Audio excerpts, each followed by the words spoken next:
केसरी नंदन तेज प्रताप महाजगवंदन रामदूत अतुलित बलधाम अंजनी पुत्र पवन सुत नाम जय हनुमान जय हनुमान।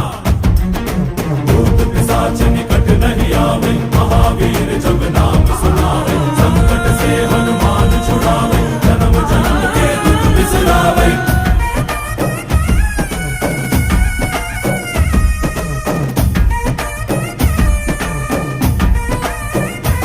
ಓ ಭುಜ ಬಲವಾ ತೋರಿ ನಿಂತೋನೆ ಭವ ಭಯವಾ ನೀಗುಬಾ